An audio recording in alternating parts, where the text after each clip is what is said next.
Este es el séptimo episodio de La Turbamulta del Cine, el podcast donde compartimos las mañas del set. Aquí entrevistamos a colegas del cine y la producción audiovisual para hablar sobre el oficio y sus experiencias, además de los consejos que nos pueden dar para enriquecer nuestro trabajo.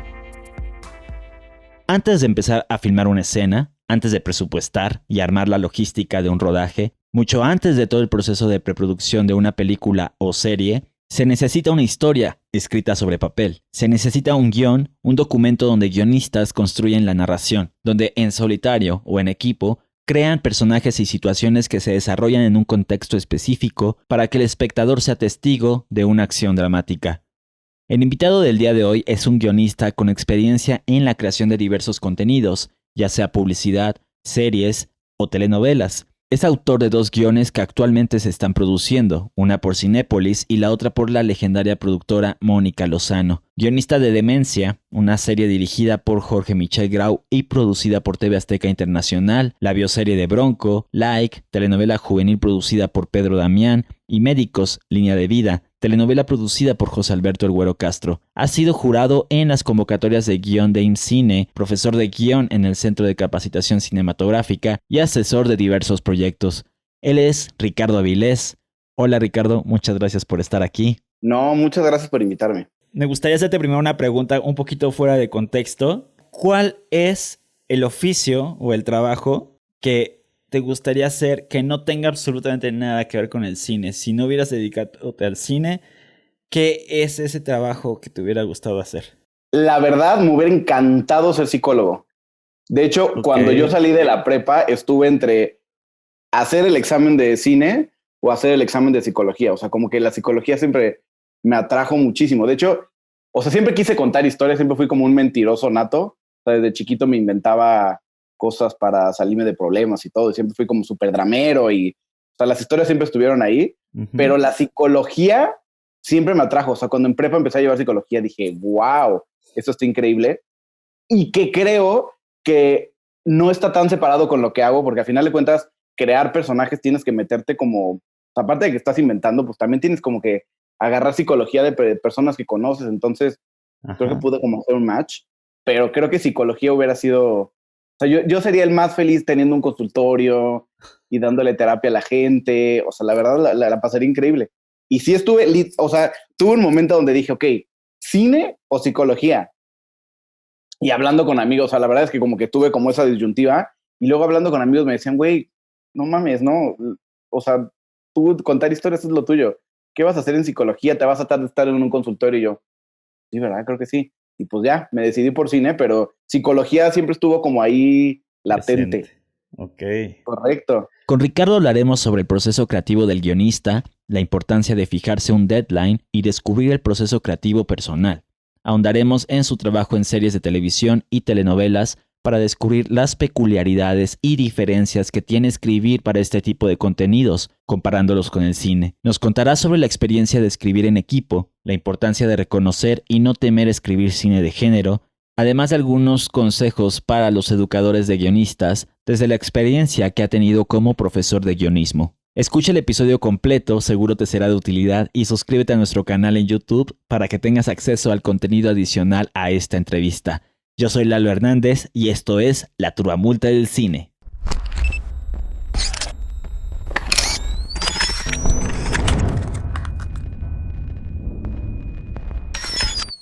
Pero antes me gustaría decirles que La Turbamulta del Cine es presentado por Lincelot, la agencia de branding para proyectos artísticos, donde se desarrollan conceptos, estrategias, diseño gráfico y todo lo que necesitas para capitalizar tus ideas de forma creativa. Aquí la especialidad es la interdisciplina. Visita el sitio web lincelot.com con doble T al final o escribe por WhatsApp al 55 38 98 09 97. Menciona que escuchaste La Turbamulta y llévate una sorpresa. Pues bueno, ahora me gustaría hablar un poco precisamente sobre ese camino que te llevó al cine. ¿En qué momento empezaste a ver el cine como la opción de tu carrera? Pues mira, yo creo que, o sea, que a lo mejor me voy a ir muy atrás, pero creo que para mí, antes del cine llegaron a mí las historias. Siempre fui un niño como el niño medio rarito de todos mis amigos, que yo prefería 1000 veces encerrarme a leer cuentos o encerrarme a ver películas antes que salir a jugar. Nunca he sido como mucho de la cosa física, fútbol y cosas así. Siempre, de hecho, mi mamá siempre dice que me llevaba como a... O sea, yo tomé karate, fútbol americano, taekwondo, porque mi mamá quería que yo hiciera algo aparte de leer y ver películas, porque para ella leer y ver películas no era como suficiente hobby, digamos. Claro. Entonces pasé como por todas las clases y nunca me gustaba ninguna. O sea, lo que yo quería era como leer. Mi amor a las historias venía de estar en mesas con mi familia y yo estar como escuchando y ver a mis tíos y a mis primos y contar historias y que se contaban cosas, a mí me parecía fascinante. O sea, como que las historias siempre, yo creo que me salvaron la vida para mí las historias. Creo que en mis momentos más difíciles de niño eran momentos donde yo decía, pues me voy a inventar una historia. O sea, me voy a inventar. Tuve una infancia que pasé como mucho tiempo en hospitales porque mi papá tuvo muchas enfermedades como muy seguidas y muchas operaciones muy seguidas. Entonces, mi infancia, digamos que la crecí en un hospital. Entonces, yo hacía la tarea con enfermeras y corría en pasillos. Y para mí, lo que me mantenía cuerdo era el hecho de, puta, necesito inventarme historias. Entonces, pues me inventaba historias y me inventaba que había fantasmas. O sea, en mi cabeza me inventaba que había fantasmas en el hospital. O me inventaba que a lo mejor una enfermera mataba a algún paciente. O sea, como que las historias siempre estuvieron ahí en mi vida. Y creo que un día llega para mí una película que veo a escondidas, que se llama Carrie, que hasta la fecha es como mi película favorita de todos los tiempos, donde dije, wow. De hecho, con Carrie me entero que existe la menstruación, entonces para mí es como, ¿qué está pasando? Y entonces, al ver Carrie digo, o sea, como que en mi cerebro lo toma como, wow, las historias tienen un poder mucho más grande de lo que yo creía. Okay. Y entonces como que me obsesiono con Carrie, me obsesiono con Stephen King, y empiezo a leer Stephen King y luego eso me lleva a ver Tales from the Crypt y entonces, porque además el cine de terror es como mi santo grial. Okay. Y después llega Scream y cuando yo veo Scream, ahí es donde yo digo, ok, necesito dedicarme a contar historias en el cine. Que esta película me haya hecho sentir esto, yo tengo que lograrlo de alguna forma, que alguien sienta esto por alguna historia que yo quiero contar. Y nada, llego a la prepa y me sigue encantando el cine y además ya en la prepa yo empiezo a tomar como cursitos que encuentro pues de foto y de dirección y o sea, como cursitos muy básicos que digo, pues la verdad sí me gusta. Y luego, cuando llego a la carrera de cine y como empezando a hacer, pues que nos dejaban tarea de cortitos y vayan a filmar tal cosa, no sé qué, yo me doy cuenta que en realidad las filmaciones no me gustan.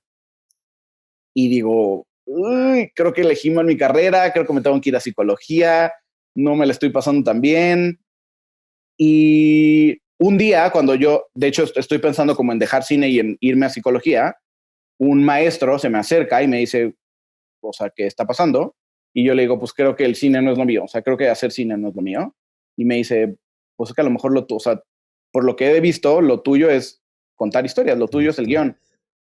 ¿Por qué no te vas solamente al guión? ¿Por qué no te dedicas solamente al guión? Y como que ahí la verdad me cae un 20 que a lo mejor pendejamente pues yo no lo había visto, o sea, como que estaba muy ofuscado y yo decía, güey, no es lo mío. Y digo, pues sí, o sea, a lo mejor, y ahí es donde me remoto como a estar de chiquito y yo decía, pues sí, es que las historias siempre han sido parte de mi vida. O sea, las historias es con lo que vivo y, o sea, hasta la fecha yo me invento historias, o sea, cuando me siento muy aburrido invento historias que, o sea, la gente alrededor de mí se burla mucho de que cuando voy a que me corten el pelo o a la barbería o lo que sea, me invento historias, o sea, ay, ¿a qué te dedicas? O sea, he sido mesero, he sido bartender, o sea, me invento y siempre invento qué hago, invento historias y la gente me las cree y que además hay una frase muy bonita de Stephen King que dice que si conoces a un escritor de ficción tienes que creerle la mitad de lo que te cuenta. Que además creo que es muy real, creo que todos, o sea, no que seamos mentirosos, pero pues nos gusta hacer nuestras historias un poquito más grandes. Y entonces ya a partir de ese momento digo, ok, el guión es lo mío, me voy a ir a guión y pues me especializo en guión y luego me especializo en, bueno, escritura de teatro, porque digo, también el teatro me gusta. Entonces en Casa Lam estudio teatro y la paso increíble. Y a partir de ahí yo me pongo como de objetivo, solo voy a trabajar en cosas que tengan que ver con guión, lo cual pues me mete mucho el pie porque cuando sales nadie te da trabajo de guión. Es difícil, ¿no? Hacer esa transición de salir y empezar a trabajar como guionista, ¿no? Súper, súper difícil, que hasta la fecha yo se lo digo a mis alumnos como, va a llegar un momento donde tú digas, güey, no se puede, pero sí se puede. O sea, necesitas una oportunidad. Con una oportunidad que tengas, las puertas se te van a abrir. O sea, una oportunidad que tengas y la saques, pues es muy triste decirlo, pero con que la saques medianamente bien, o sea, con que logres, o sea, como que ven la energía y entregues a tiempo y toda esta onda, pues lo vas a lograr. Y pues entonces ya me dedico a hacer cine, pero yo siempre digo, yo soy guionista. O sea, yo ni siquiera me considero del todo cineasta, a pesar de que tengo un papel de la UNAM que hice cineasta, pues en realidad yo soy guionista y me considero guionista. Cuéntame, ¿qué fue lo que no te gustó de los rodajes? O sea, así específicamente, el hecho de la maquila, de estar como ahí ejecutando cosas en los rodajes. ¿Qué fue lo que no te gustó? ¿El tiempo, la presión, el trabajo en equipo? Creo que, no, el trabajo en equipo me encanta y me parece fascinante y que yo siempre he dicho que lo más padre del cine es que es un trabajo en equipo, pero creo que en lo que yo no congenio del todo es que es muy caótico. Yo soy como muy celoso de mis tiempos. O sea, yo si tengo 4 chambas, sé exactamente de qué hora a qué hora tengo que trabajar una, de qué hora a qué hora tengo que trabajar otra. O sea, soy como muy celosito de mis tiempos. Entonces creo que eso, o sea, mi respuesta es muy caótico y creo que yo nunca logré como congeniar. Que digo, nunca sabemos a dónde te puede llevar la vida. Ajá. Y a lo mejor eventualmente me toca dirigir, a lo mejor me toca producir, no lo sé. O sea, hasta el día de hoy yo no estoy cerrado a nada y mientras yo pueda aprender y pueda seguir aprendiendo y pueda seguir pues empapándome del cine que me encanta, pues no voy a decir que no. Pero hasta ahora pues no me ha tocado estar, digamos que yo trabajando en un set. En comparación de la atmósfera que es crear una historia desde tu escritorio, desde tu oficina, estudio, donde trabajes, a la atmósfera que representa un set, definitivamente o sea, es muy, muy distinto crear historias de esa forma, ¿no? 100%. O sea, es que también el trabajo del escritor, que es algo que por lo que mucha gente no escribe, o sea, no se dedica a escribir, es que es un trabajo muy solitario. O sea, es un trabajo donde la lucha es contigo mismo. O sea, excepto cuando estás en un grupo de escritores para televisión, pues ahí no es tan solitario. Pero en realidad el trabajo del escritor es muy solitario. Es como luchar contigo mismo y es tener pláticas contigo mismo y estar en desacuerdo contigo mismo, que la verdad en un set es más bien lograr ponerte de acuerdo con más gente. Y creo que eso está bien padre. O sea, el trabajo en equipo está bien padre, pero un escritor se sienta y se enfrenta a la hoja en blanco y se enfrenta a sí mismo. Y se enfrenta a sus miedos, pero también a veces a sus fortalezas. Entonces, yo la verdad es algo que disfruto muchísimo. A mí la hoja en blanco, hasta ahora, digamos que no, o sea, siempre es una cosa que hay que superar, digamos, la hoja en blanco, pero es algo que disfruto. O sea, es como una lucha que disfruto romper. Y esa lucha con uno mismo también significa tener esa disciplina de los horarios que marcabas Correcto. antes, ¿no? O sea, luego el trabajo tal vez del guionista puede ser difícil precisamente poder organizarse en tiempos. ¿Cómo has logrado tú eso? ¿Cómo mantienes, digamos, esa disciplina de los tiempos? Pues mira, es muy difícil y creo que es una cosa pues de acostumbrarte. O sea, tengo un maestro, el mejor maestro que he tenido, que se llama Patricio Sáez, que él decía que la inspiración te debe agarrar escribiendo. Claro. Creo que lo más difícil de escribir es sentarte a escribir. Es decir, ok, es mi hora de escribir, me tengo que sentar a escribir. Entonces es lo más difícil. Creo que cuando ya estás metido, cuando ya la agarraste y ya escribiste el primer parrafito de la hoja en blanco, ya es más fácil irte como hilo de media. Entonces, creo que la disciplina viene más de, al menos, y muchos escritores creo que no me dejarán mentir, pues muchos escritores trabajamos en nuestras casas. O sea, mi oficina es mi casa. Entonces, pues en mi casa tengo tele, tengo cocina, tengo millones de distractores que puedo decir, bueno, pues me doy media hora y me pongo a ver la tele, que esa media hora se puede convertir en todo el día de ver la tele. Entonces, creo que la disciplina viene más al menos para mí lo que me ha funcionado muy bien es darme horarios.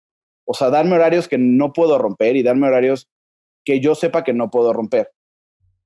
Ahora, también algo que ayuda mucho, o sea, creo que es muy diferente cuando estás escribiendo algo tuyo, que no tienes prisa y que pues es una cosa para ti y que eventualmente a lo mejor venderás o lo que sea, pero que digamos que tú te estás poniendo las reglas, a estar en un momento donde tienes que entregar.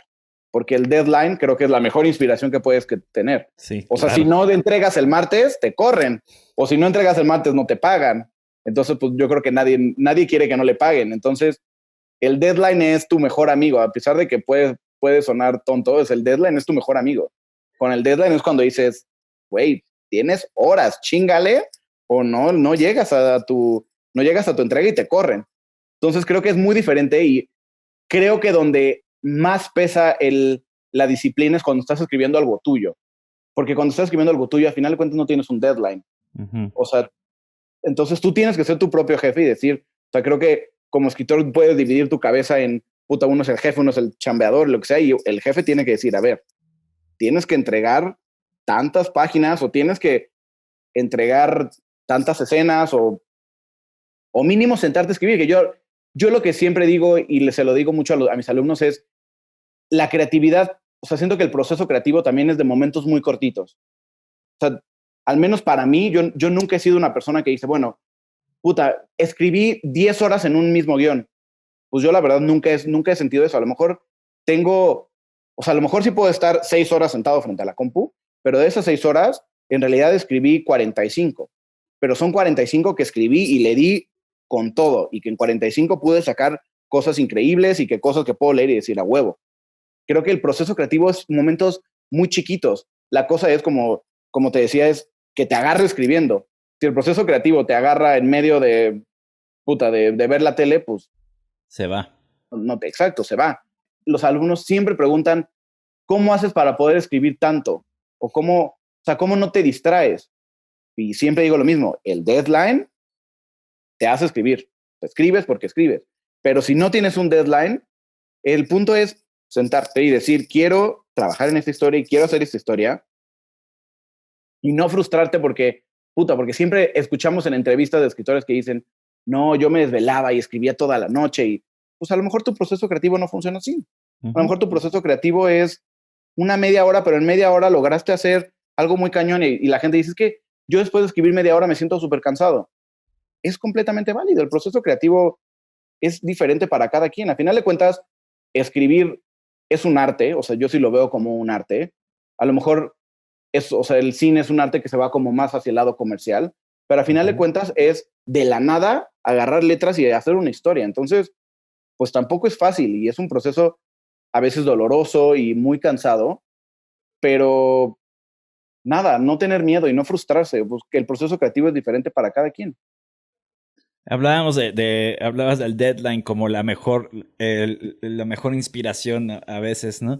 Pero también no sucede que uno va dejando, o sea, no escribes durante los días, te dicen, no, pues tienes 10 días. Ajá. Tienes 10 días para sacar estas páginas, estas escenas, desarrollarlas. No escribes nada durante 9 días, sino hasta el último día, el 10º día. Eso también juega en contra, ¿no? De la calidad del trabajo que puedes hacer. ¿O crees que eso definitivamente también es dependiendo del método de trabajo, de inspiración que tenga cada guionista?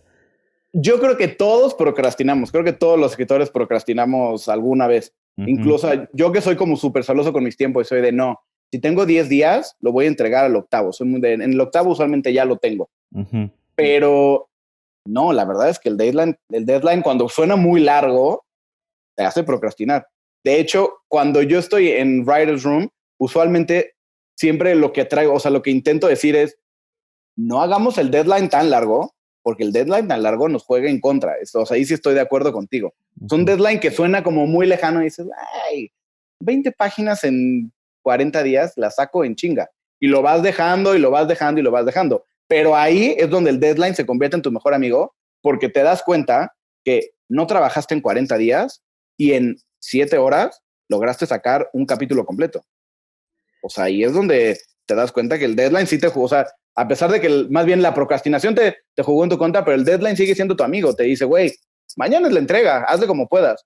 No mames, no puedo escribir un capítulo en 3 horas. Ah, huevo, ¿cómo no? Ajá. Y lo sacas.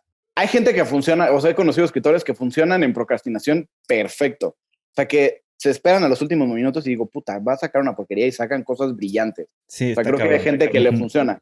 A mí, la verdad, la procrastinación no me funciona porque sé que no voy a entregar lo mismo en 3 horas que hice a que si me di mi tiempo, y que también me gusta mucho tener mi tiempo. O sea, mi proceso creativo funciona mucho de tener como tiempo libre entre procesos creativos, digamos. También me funciona mucho de, ok, ya terminé este trabajo que tengo, me voy a ir a ver un capitulito de algo que tenga más o menos que ver con lo que voy a escribir siguiente. O me voy a leer 3 capitulitos de un libro que estoy leyendo. A mí me funciona muy bien eso, pero he conocido gente que te juro que la procrastinación le funciona perfecto y que tener el tiempo encima y sudar y no mames, ya es la hora y estoy poniéndole el fin, les funciona muy cabrón. Ajá. Entonces, otra vez, creo que regreso al proceso creativo en cada quien es bien diferente. O sea, creo que lo más difícil de escribir y de salir de la escuela y saber cómo, o sea, cómo trabajar es eso, es cómo funciona mi proceso creativo, cómo funciono yo como escritor. O sea, creo que eso es bien difícil de encontrar, pero una vez que lo encuentras, ya tú solito te vas dando cuenta. Y yo he conocido escritores que conozco y que sé que procrastinan, que los veo súper tranquilos, como, pues todavía tengo 2 días.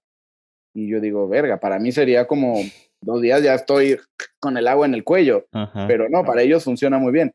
Pero, repito, el deadline siempre es tu mejor amigo. El deadline es el que te va a decir, chíngale, cabrón. Muy bien. Y bueno, ya pasando a tu trabajo, te has dedicado a escribir para telenovelas, para series de televisión. Correcto. Y para películas, largometrajes, ¿no? Correcto. Cuéntame un poco sobre las diferencias que ves. O sea, tal vez es algo que hay muchas dudas en tus mismos alumnos y es una de las dudas de los guionistas en general, incluso en general de los cineastas, es las diferencias que hay en cómo te acercas a las historias, si son de cine, si son para televisión en el formato de telenovela o para televisión en el formato de serie. Mira, yo creo que las 3 son mundos completamente diferentes, pero que a la vez tienen muchas cosas en común. Creo que la mayor diferencia es telenovela y serie es un trabajo en equipo. Creo que ahí es como muy parecido a una filmación. O sea, es un trabajo en equipo y que yo veo muy difícil que una sola persona pueda sacar una serie. No digo que no se pueda, porque también algo que yo digo mucho es, en el cine y en el arte en general hay reglas, pero las reglas están hechas para romperse. Todo se puede romper. Pero al menos hasta ahora lo que he visto es televisión, o sea, siendo telenovela o serie, como, o sea, serie moderna, creo que se escribe en equipo. Y el cine es mucho más solitario. O sea, el cine es tú contra tú mismo tú. Uh-huh. Y en cambio, las series de televisión, las telenovelas es aprender, y creo que los momentos más difíciles es el primer momento que te llegas a un grupo de escritores y que a lo mejor no conoces a todos o conoces solo a uno, ir como, o sea, como uniendo ahora sí que cabezas, viendo cuál es la fortaleza de uno o viendo con quién no estás teniendo tanto clic.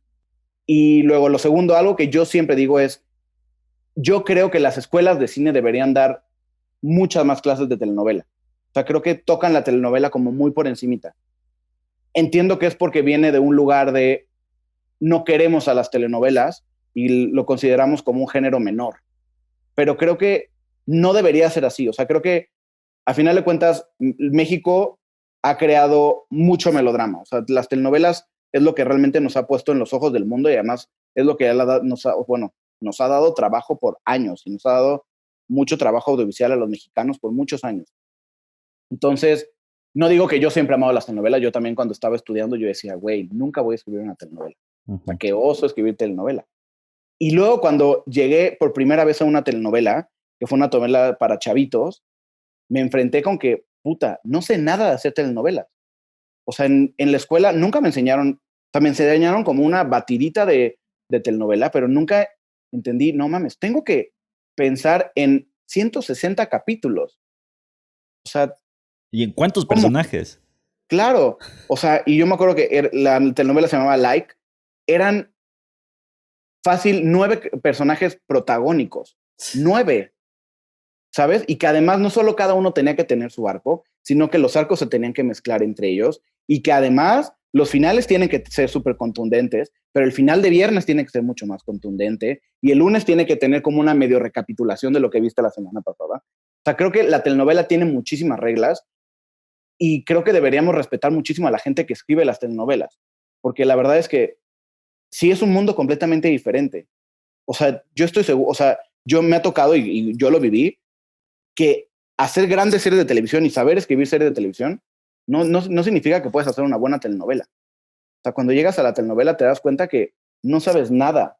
O sea, contar una historia tan larga, sí, o sea, la verdad da muchísimo miedo. O sea, Seguro. da muchísimo miedo que estás dialogando capítulo 2 y ves, o sea, pones capítulo 2 de 160. O sea, eso impone muy cabrón. Es un caballo muy difícil de domar. Sí.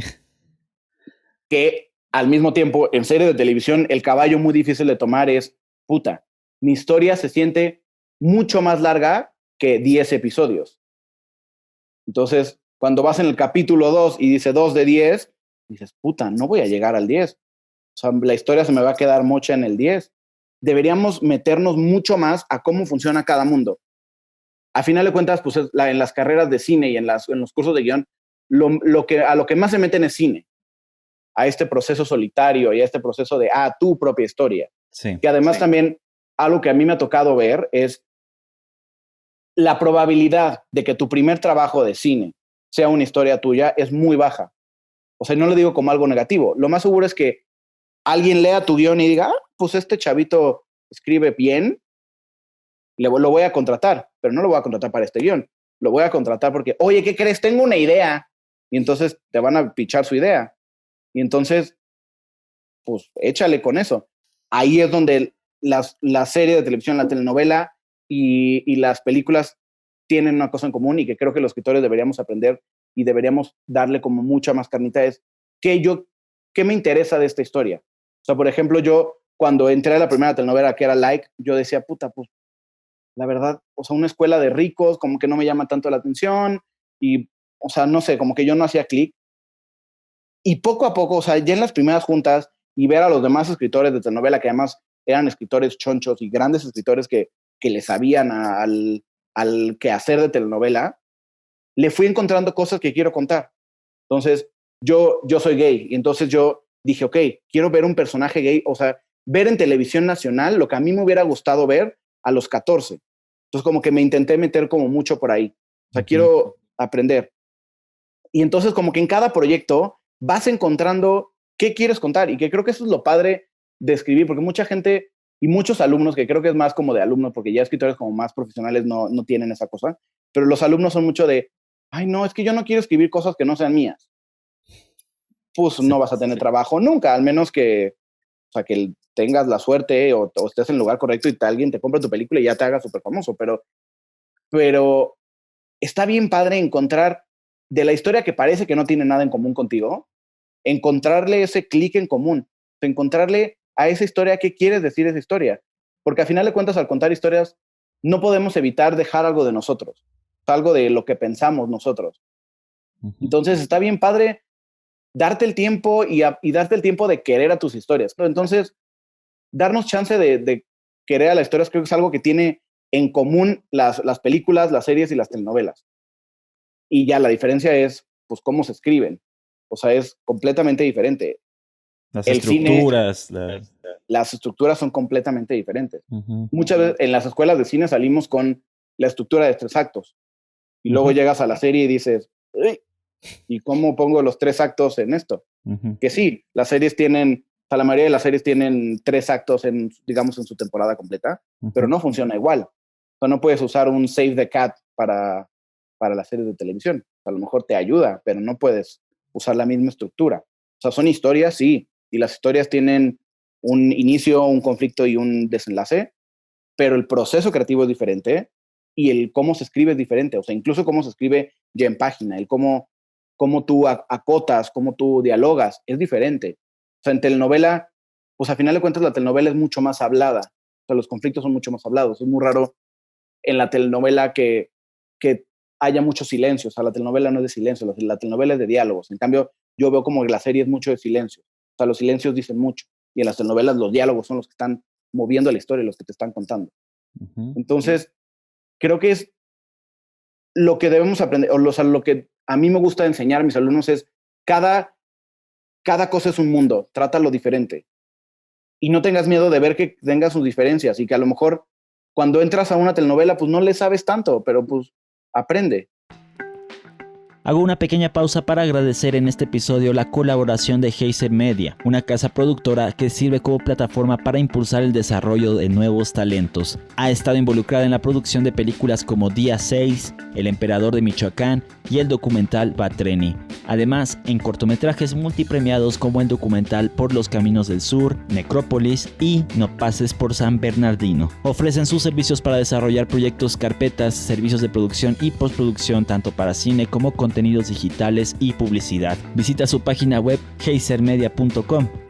G de gato, por si se quedaron con la duda. Volvemos con Ricardo Avilés. En su momento llegaron contigo para trabajar en una serie que se llama Demencia. Correcto. Dirigida por Jorge Michel Grau, un director. Correcto. Muy bueno. Muy producida por Blueprint Content, Sony Pictures Television y Azteca América, ¿cierto? Correcto. Llegaron contigo, entraste a fue un equipo de guionistas, ¿cierto? Sí, correcto, éramos 3 guionistas. ¿Cuál fue el proceso de descubrir qué es lo que quieren contar de esta historia? Para tener un poquito de detalles sobre Demencia, es una serie que cuenta la historia de Mariana, una periodista que tiene una abuela que muere misteriosamente en un hospital psiquiátrico. Entonces Correcto. Ella se hace pasar como por como una enferma mental, porque sospecha que hubo algo raro allá adentro, ¿no? Y entonces se mete para buscar la verdad. Interesante está interesante el gancho de la historia. Sí, la verdad es que, mira, yo cuando llegué me dijeron, hoy tenemos un argumento, que era un argumento que le habían comprado a un escritor, que se llamaba, el argumento se llamaba El loco nos da la espalda. Y era la historia de una mujer que siente que a su abuela la asesinaron en un psiquiátrico y entonces ella tiene que meterse para resolver el asesinato desde adentro. Uh-huh. Entonces, cuando nos entregaron tenían una Biblia, ahí sí era una Biblia, tenían capítulos, tenían muchísimo, o sea, era una Biblia bastante choncha. Cuando nos sentamos por primera vez con el productor y éramos 2 escritores, nos sentamos y fue una cosa de ninguno hicimos clic con la Biblia. Okay. O sea, la verdad es que cuando lo leímos no hicimos clic de la Biblia porque creo que a final de cuentas estaba contando una historia que nosotros no queríamos contar. O sea, como que no sé, no sentíamos el género del todo, que también algo para nosotros y algo que aprendí mucho en esa serie fue el género es bien importante. O sea, saber en qué género estás jugando es bien importante. Entonces, nosotros lo que vimos, pues lo que estamos escribiendo es un thriller. O sea, es un thriller, entonces tratemos como tal. Porque también la Biblia tenía como mucha esta onda de drama y se iba como mucho al drama, se iba mucho como al drama familiar. Y sí, tenemos, o sea, en la serie tenemos muchas cositas de drama familiar, pero nuestra cosa principal y el motor que decíamos, si va por ahí, no va por ahí, o sea, con la regla con la que medíamos, era, esto es un thriller. Esto se trata de una mujer que tiene que descubrir un asesinato. Uh-huh. Y entonces, algo que trajimos a la mesa y que además fue muy chistoso porque fue como una cosa que trajimos a la mesa los 3 al mismo tiempo a leer la Biblia fue, esto es como jugar Clue. Okay. Esta serie debería sentirse como jugar Clue. Y entonces, algo de lo que yo estuve, o sea, es de los trabajos de los que más orgulloso estoy. Es muy triste que es una serie que hay un Blueprint, tiene problemas y quiebra, y entonces después se va a Sony y luego se va a Azteca, y entonces ahorita está como en un limbo esa serie, uh-huh. Que a mí me parece muy triste, pero algo que estoy muy orgulloso porque encontramos una cosa súper bonita, que cada capítulo es un sospechoso diferente. Y entonces, cada capítulo el personaje principal dice, es él. Entonces, es conocer a ese personaje dentro de un psiquiátrico, que también es un gran reto. El problema aquí es que ya conoces a los personajes estando en un momento muy bajo. O sea, como que nunca conoces del todo el momento alto y no queríamos tener como el recurso del flashback. De hecho, no tenemos flashbacks en toda la serie porque algo que tenía la Biblia era como mucho salirse del hospital. Y nosotros lo que queríamos es queremos conocer a estos personajes. Es un club, o sea, es un club donde sí puedo conocer tu pasado, pero lo voy a conocer adentro, o sea, dentro de este psiquiátrico. Entonces, vamos conociendo a cada personaje a través de sus terapias, a través de lo que ella va investigando, porque Mariana, el protagonista, se metía al cuarto y buscaba. Y entonces, la verdad estoy súper orgulloso porque es una serie súper que funciona muy bien porque son 10 episodios donde cada episodio es un sospechoso diferente y no solo es un sospechoso diferente, sino que cada vez que descubres que no es el asesino, descubres que ha pecado de alguna u otra forma, que es algo que yo siempre me metía mucho y siempre hice mucha calca, que creo que eso fue lo que yo encontré que yo podía traer esta historia, que es todos tenemos un secreto que queremos esconder. Y entonces cada secreto se iba uniendo con otro y descubrías que dentro del psiquiátrico pues estaban haciendo muchísimo daño. Y luego lo segundo que la escritora que tenemos que era brillante, que se llama María Fernanda García, lo que siempre como que hacía mucho ímpetu era en hablar de las enfermedades mentales, o sea, en no poner la caricatura, porque obviamente cuando yo llego, pues llego con la idea de pues, Shutter Island, o sea, como estas cosas, y el manicomio, de la idea del manicomio de los 50, que a mí me parece fascinante y en cine se ve muy bonita, pero María Fernanda nos decía, no, o sea, es que creo que estamos en 2016, no me acuerdo, era como 2016, 2015, no podemos hablar de las enfermedades mentales igual como se hablaba en los 50. O sea, ya las enfermedades mentales, ya los locos, o sea, ya no son monstruos, digamos, que antes los pintaban mucho, o sea, el manicomio era este lugar donde encerraban a los monstruos. Entonces, no, o sea, es tratar a los personajes con respeto y además entender qué enfermedad tiene cada uno. Que también María Fernanda ayer nos trajo muchísimo a ver, pero qué enfermedad tiene él, porque Félix y yo, que Félix era el otro escritor, decíamos, pues este es loquito y entonces actúa así. No, pero a ver, ¿qué tiene? ¿Qué enfermedad tiene?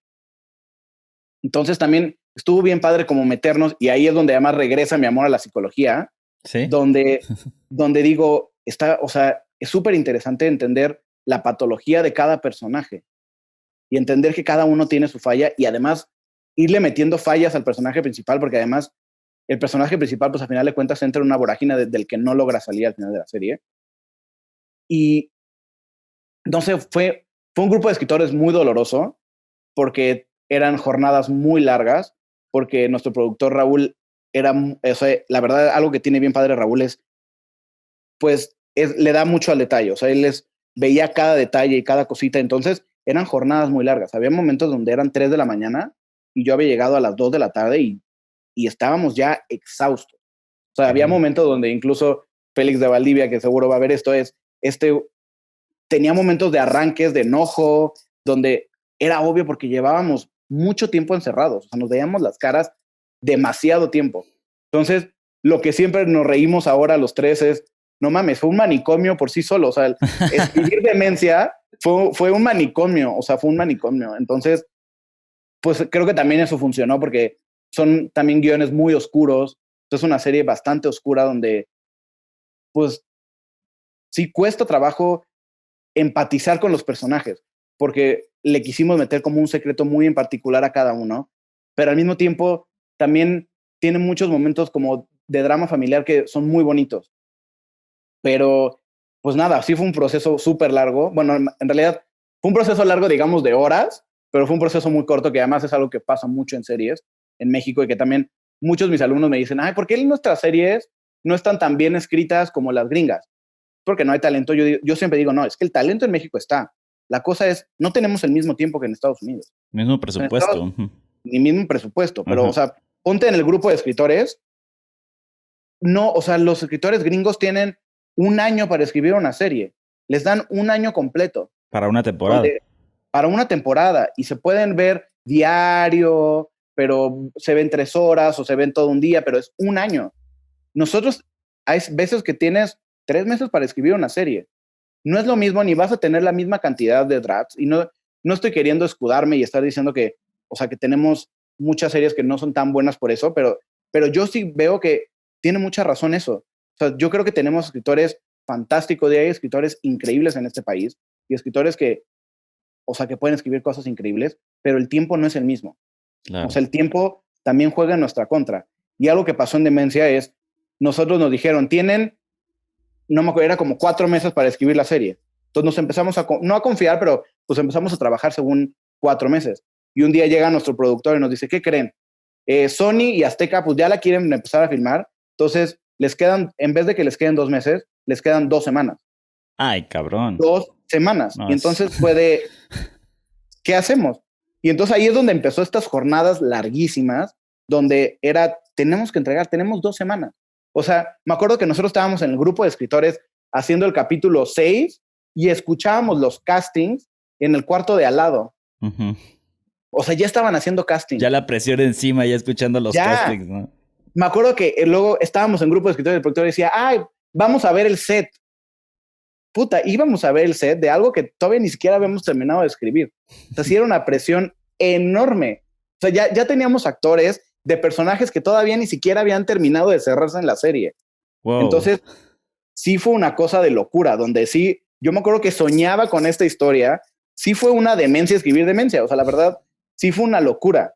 Pero la verdad, creo que yo leo los guiones y sí digo, estoy bien orgulloso del trabajo que hicimos, porque hicimos un thriller de 10 capítulos y creo que es un thriller súper armadito y estructurado, que además también lo hice con 2 grandes escritores que también es algo que yo siempre he dicho, que yo siempre he tenido la suerte de caer con grandes escritores.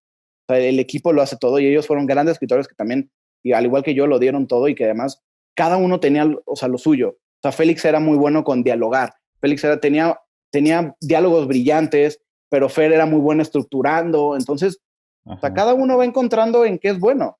Y que a lo mejor en lo que eres bueno en esta serie, no es lo mismo que eres bueno en la siguiente serie. Que eso pasa muchísimo. Puta, ¿por qué fui tan bueno estructurando Demencia y en Bronco estructurar se me hizo una locura? O sea, creo que pues vas encontrando, como dice Neil Gaiman, no hasta que terminas de escribir la historia, sabes escribir la historia. Es interesante que estés hablando de Bronco, porque precisamente te quería preguntar sobre las diferencias de trabajar para una serie completamente distinta, que es más como que en el estilo biopic, la serie de Bronco. ¿Cómo te fue ahí? ¿Cómo estuvo el trabajo a diferencia, por ejemplo, de lo que hiciste con Demencia? Pues fue un grupo de escritores completamente diferente. Uh-huh.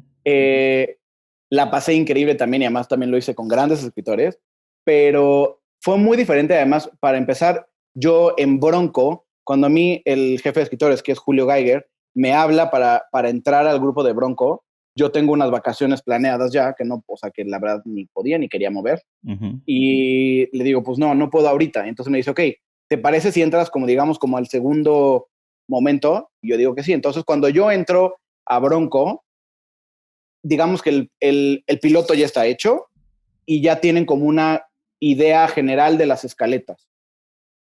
Entonces, ya digamos que yo ya entro a un proceso avanzado. Que a mí lo que me costó trabajo de ese proyecto es entrar a ese grupo.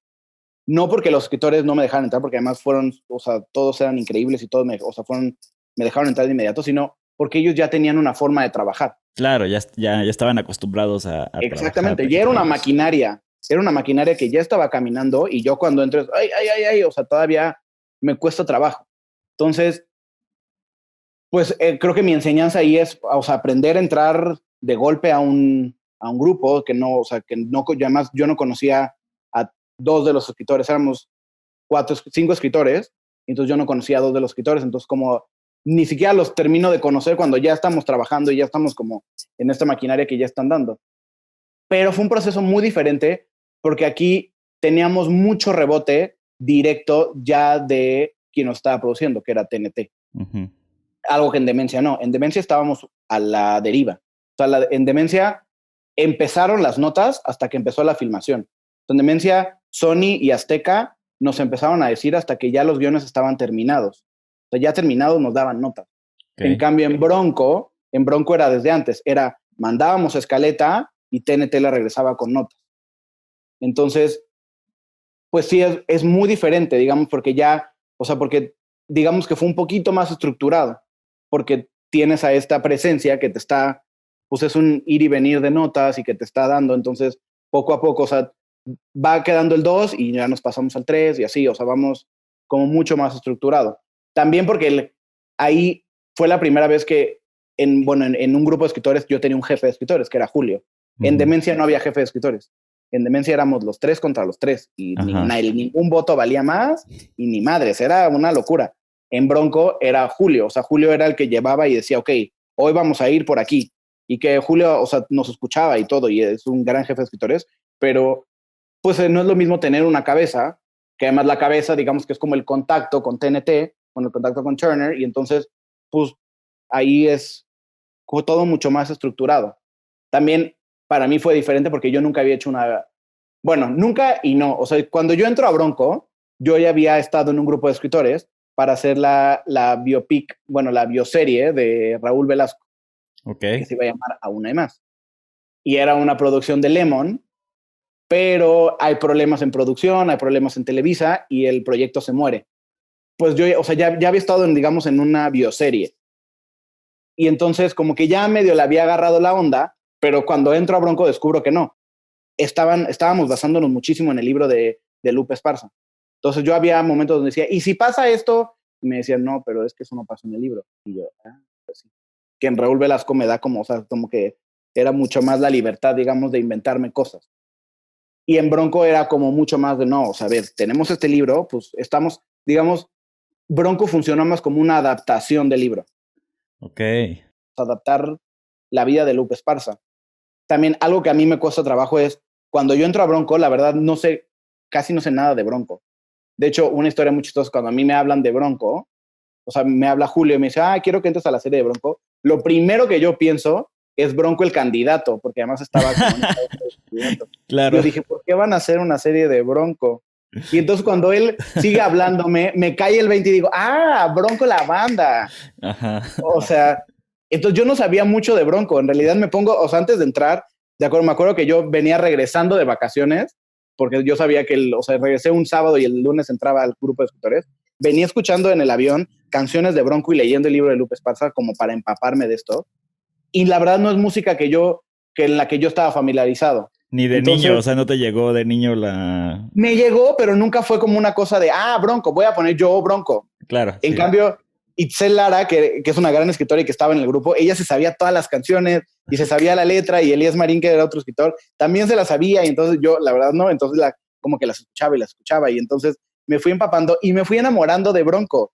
Fue una cosa donde terminé amando Bronco, pero es una cosa que ya en mi Spotify ya tengo Bronco y me sale Bronco y me la sé y me encanta Bronco y estoy enamorado o sea, de la banda y porque a final de cuentas, lo que contamos de Bronco es la historia de una familia que viene desde muy abajo y que logra lo que todo el mundo dice que no puede lograr. O sea, Bronco llegó a tocar en Japón en estadios, o sea, es una cosa impresionante. Entonces, ahí es donde yo me empiezo a enamorar de Bronco, es una familia que pudo contra todo, y que incluso cuando sale la serie, Lupe Esparza y Ramiro, que son dos de los integrantes de Bronco, se pelean, que en nuestra serie eran como los mejores amigos. Sí. Se pelean y entonces a la presentación de la serie no van juntos. Y todo el grupo de escritores fue como, no, o sea, nos duele. Qué drama, o sea, sí. hasta sentíamos que los conocíamos. O sea, hasta sentíamos que habíamos vivido con ellos. Decíamos, ¿cómo puede ser que Ramiro y Lupe no estén juntos? O sea, terminamos enamorándonos de la banda y terminamos enamorándonos de estos personajes. A pesar de que pues, eran personas reales, pues tú le tienes que dar tu formita. Entonces, estuvo súper bonito en Bronco que nos terminamos enamorando de esta familia que es Bronco. Durante el momento de la grabación de las dos series, ¿hubo algún momento en el que se tuvo que hacer una readaptación, algunos cambios en los guiones? Pues mira, es que yo siempre lo que digo es, al momento que entregas el guión, ese bebé ya no es tuyo. Ese bebé ya empieza a caminar y lo que tú le enseñaste lo va a usar para bien, para mal. O sea, no puedes ponerte celoso. Y entonces en los dos casos hubo cambios. Bueno, primero en Demencia ya estaban filmando y nosotros teníamos 10 episodios y entonces un día nos hablan y nos dicen, ¿qué creen?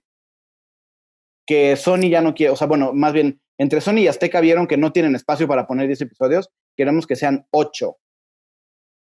Y entonces literal me hablaron, me dijeron, del 8, 9 y 10, revisa qué escenas se pueden ir. Y revisa qué cosas se pueden ir. Y yo dije, es que no, es imposible. Y me aferré y dije, no, es que no, están destruyendo nuestra creación, no sé qué. Pero ahí es donde entras y tienes que decir, perdón, pero ese bebé ya no es tuyo y te acabo de hablar que necesita lana. Entonces me puse como a revisar escenas y ahí la verdad Félix de Valdivia pues, se echó la chinga de recortar y cortar estando él en set. Okay. Y luego para Bronco, la idea que teníamos nosotros era, y que nos dieron era, bueno, va a ser una serie enorme y va a ser una serie donde va a haber estadios y donde va a haber helicópteros y luego que bla, bla, bla, y llega un momento donde, pues, creo que como todas las inversiones mexicanas, te empiezan a pasar de presupuesto. Sí. Y entonces nos dicen, oigan, todos los estadios, todos los helicópteros, todo donde haya más de 6 personajes, pues ya no va a ir.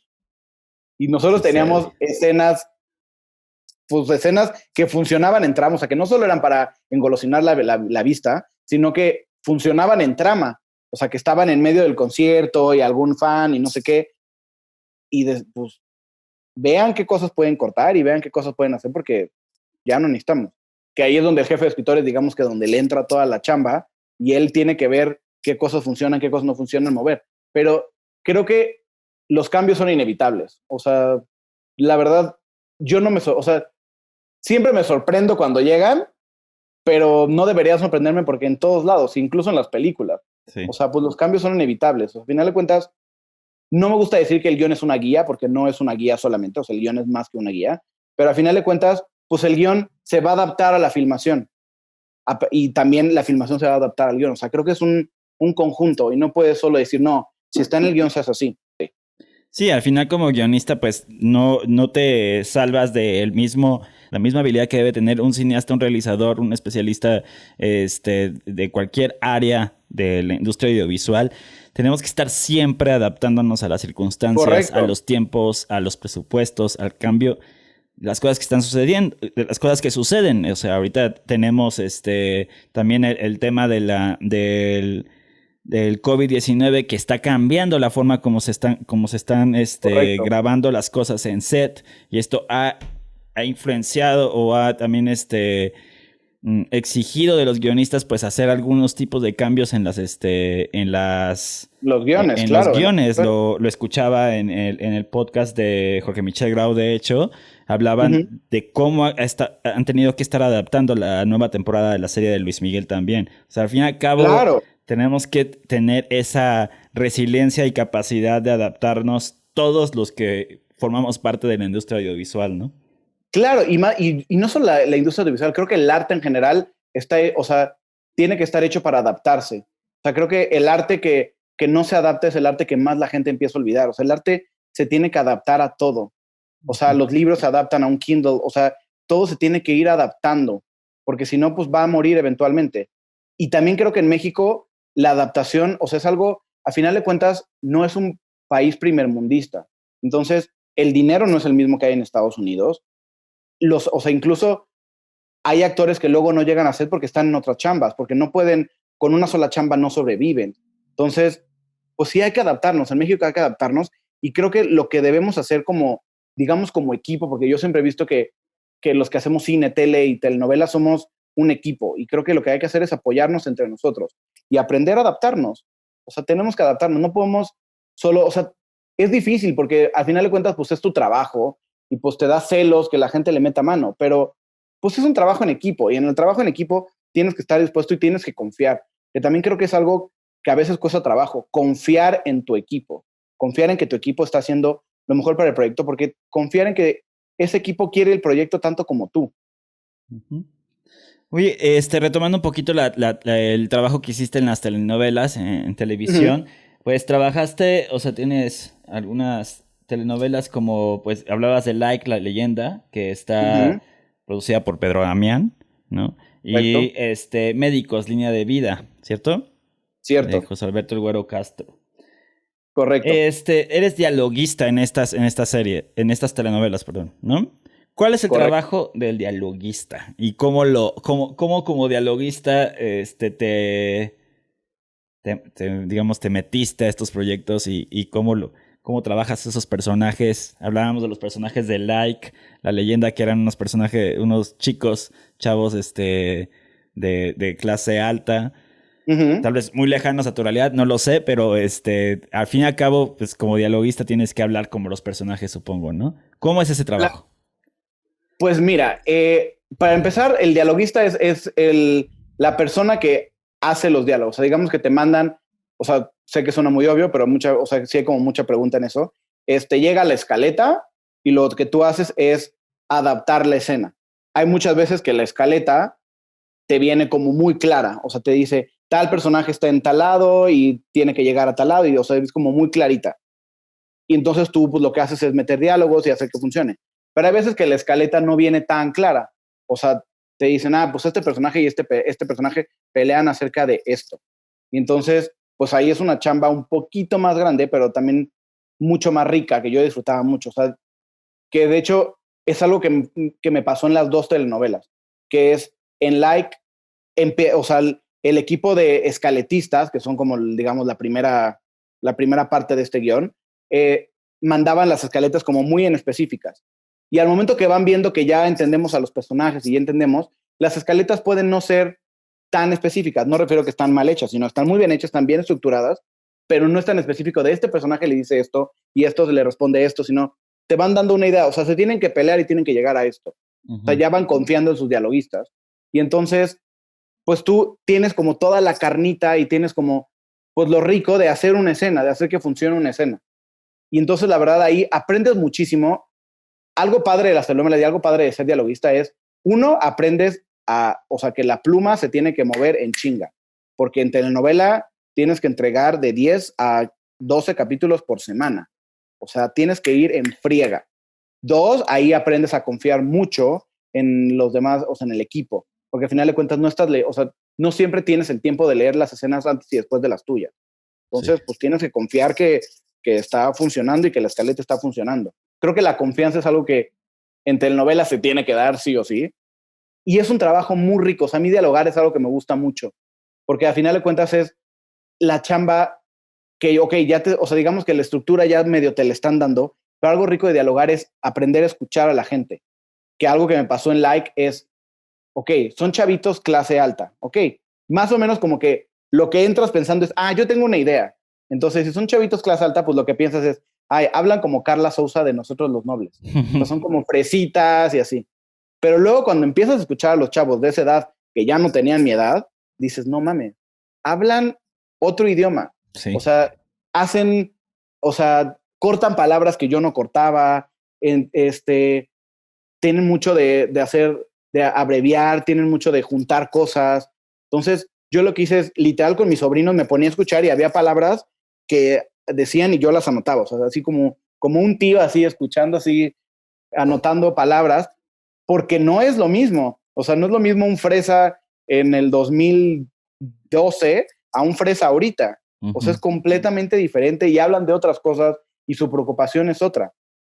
Que también, eso es algo padre que en Like hicimos, que la verdad los escaletistas estuvo bien padre que fuimos un grupo, o sea, como que no hubo esta separación del todo y nos juntábamos a veces ok, ¿hacia dónde va la historia? ¿Qué han visto de los chavos? ¿Qué les interesa? ¿Qué? O sea, era como un ir y venir súper rico de qué quieren los chavos, que no es lo mismo los chavos que antes. Porque la jefa de escritores de Like era la misma jefa de escritores de Rebelde. Sí.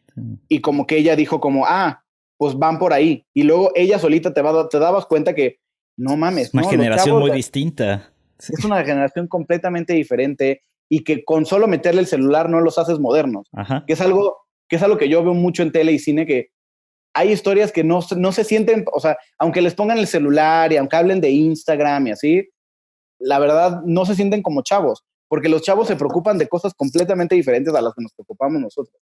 Y luego en médicos, pues fue literal aprenderte otro lenguaje. Algo padre que tuvo esa producción es, uno de los guionistas era un doctor y aparte teníamos un doctor en set.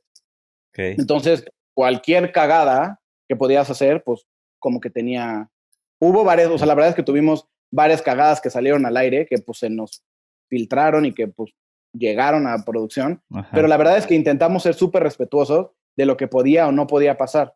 O sea, siempre eran llamadas constantes al doctor de esto se puede, esto no se puede, porque al final de cuentas, pues no sabes nada de medicina y menos de cómo funciona un área de urgencias. Que también algo que nos criticaron mucho y que hubo como mucho en redes es, se están robando Grey's Anatomy. Ajá. Pero nosotros lo que peleábamos es, no nos podemos robar Grey's Anatomy porque un hospital en México no funciona como un hospital gringo. No, o sea, son mundos completamente diferentes. No, aunque quisiéramos robarnos Grey's Anatomy, no podemos porque, o sea, los hospitales son diferentes. O sea, algo que decíamos y que nos dimos mucha cuenta es, los doctores en Estados Unidos son muy fríos y son como mucho, o sea, es el doctor y el paciente. Aquí en México, el doctor te da su WhatsApp el doctor es como o sea, es un contacto. Oye, doc, es que fíjate que me está doliendo la panza. Ajá. Te recetan desde celular, o sea, como que es una relación, o sea, los doctores a veces son de tocar, o sea, en Estados Unidos los doctores no tocan, nunca tocaron a un paciente, y aquí es donde sí, si te dicen que tienes cáncer, pues sí te pueden, o sea, no te abrazan, pero sí te dan como un pequeño papacho, o sea, no podíamos robarnos una fórmula gringa porque no hubiera funcionado. Claro. Entonces, ahí fue lo padre de dialogar, o sea, médicos, que era puta, o sea, ¿cómo habla un doctor en México?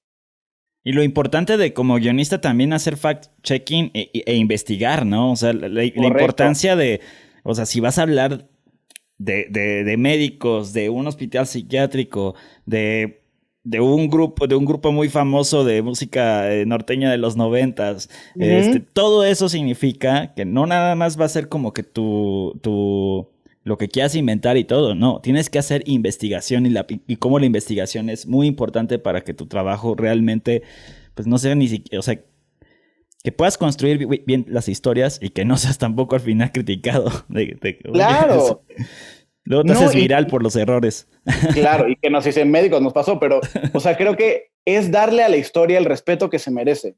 O sea, cada historia merece tu respeto. Eso sí, yo sí respeto las historias. A ver, si estás hablando de médicos, tienes que saber algo o sea, a lo mejor no te vas a hacer médico, pero pues tienes que saber las bases de medicina y tienes que, pues, hablar como el médico habla, pues es tu responsabilidad. Tú das clases, has dado clases en el CCC, has dado talleres, te dedicas también a asesorar guiones. Correcto. ¿Cómo tú crees ahorita, digo, porque hay muchos también cineastas guionistas que están ahorita haciendo como que cursos, quieren como que llevar este conocimiento hacia afuera de la Ciudad de México, descentralizar y llevarlo más allá? Eso está muy padre, muy aplaudible, y aprovechando ahorita que pues podemos hacerlo todo ya por videollamadas y hacer cursos por ese lado, ¿qué le recomendarías a todos aquellos encargados o que quieren dar talleres de guión? ¿Qué recomendarías en el aspecto, por ejemplo, del género? O sea, ¿cómo enseñar género a los mexicanos? Sobre todo tomando en cuenta que las dos escuelas más importantes de cine en México, que es el CDC y la ENAC, no tocan tampoco tanto el género. Y no solo en guión, o sea, en realizadores. En mi caso, o sea, yo tuve una sola clase de género, recuerdo. Sí. Entonces, ¿qué es lo que le recomiendas a todos los educadores de guión o talleristas de guión desde tu perspectiva? Lo primero que recomendaría es no tenerle miedo a los géneros. Le tenemos miedo a los géneros. Como nuestras películas como más aplaudidas son películas con géneros ahí como medio grises, como que todos estamos ahí queriendo, y porque además todos queremos alejarnos o sea, algo que pasa mucho al entrar a la escuela de cine es que todos nos queremos alejar del cine americano. O sea, como que, ay, no, pinche cine gringo, ay, no mames, pinche gringada, o sea, como que, y no, o sea, no digo que los gringos lo hagan todo bien, pero sí hay muchas cosas que aprenderles. Y algo que hacen muy bien los gringos es sus géneros. Entonces, mi recomendación sería, o sea, no tenerle miedo al género y entender el género. Algo que yo hago mucho en mis talleres y hago mucho en dar clases en el CCC es preguntarle al autor qué es lo que quiere decir. O sea, antes de yo leer y yo darle mis notas y yo decirle, va por ahí, decirle, a ver, ¿qué quieres contar? Que también es algo que creo que falta mucho. O sea, como que muchos, a final de cuentas, cuando tú lees algo, pues tú lo haces tuyo. Entonces, no es lo mismo que lo que el autor quiere decir. Yo lo que recomendaría es escuchar a los alumnos, escuchar qué es lo que quieren contar antes de decirles, tú, ¿qué crees que es lo que deban contar? Porque eso funciona, o sea, creo que es lo más sencillo tú como maestro, y que además a mí me pasó, no digo que yo, o sea, que lo hago siempre, pero sí me pasó que era como, no, que yo creo que tu historia va por aquí. Y el autor te dice, no, es que no, mi historia no va por ahí, yo no quiero contar eso. Entonces, creo que una vez que sabes qué es lo que el autor quiere contar, ya ahí lo puedes encaminar tú sabiendo de estructura y tú sabiendo de géneros, pero no tenerle miedo y hacer que el alumno pierda el miedo al género. O sea, porque es eso, yo creo que le tenemos miedo al género. O sea, le tenemos miedo a que nuestra película le digan, ah, es una película de terror. ¿Por qué le tenemos miedo? Ah, es una comedia. No le tengamos miedo a los géneros. O sea, los géneros funcionan y por eso han durado tanto. O sea, vienen desde los griegos.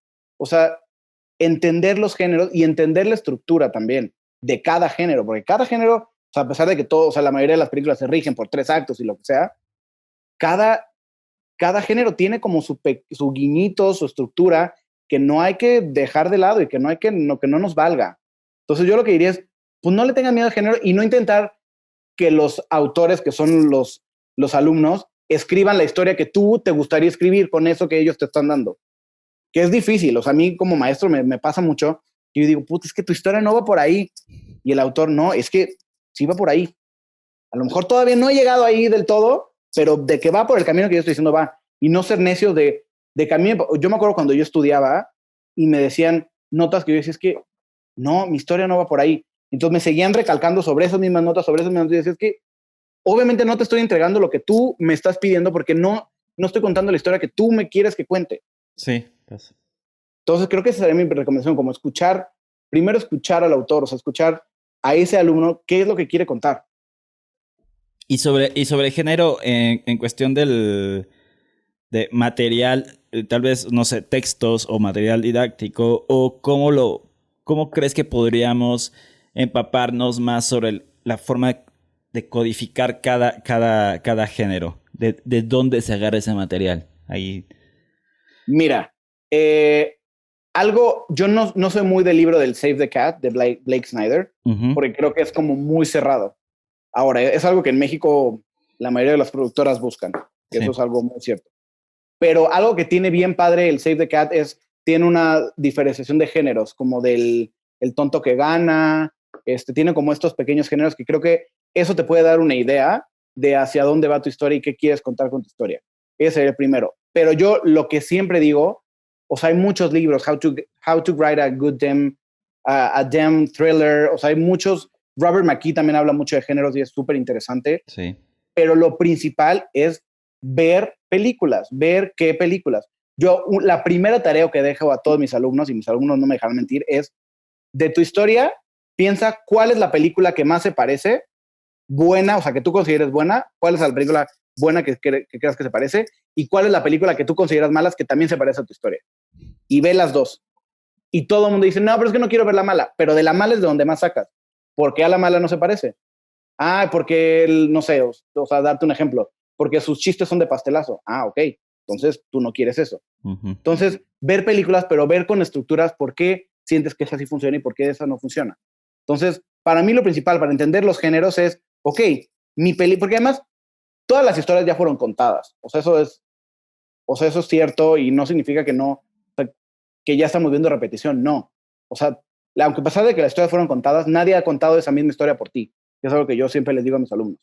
Es que tengo mucho miedo porque mi película se parece a tal, pero esa persona o sea, tú no escribiste esa película, tú vas a escribir una nueva. Tú tienes otra cosa que decir y tú tienes otra forma de contarlo. E incluso un contexto distinto en el que existe esa historia, ¿no? Por supuesto, y eso lo cambia todo. Oye, Ricardo, tú, ya para finalizar, ahorita está la preproducción de 2 películas que has escrito. Correcto. Muchas felicidades por eso. Una la está produciendo Cinépolis.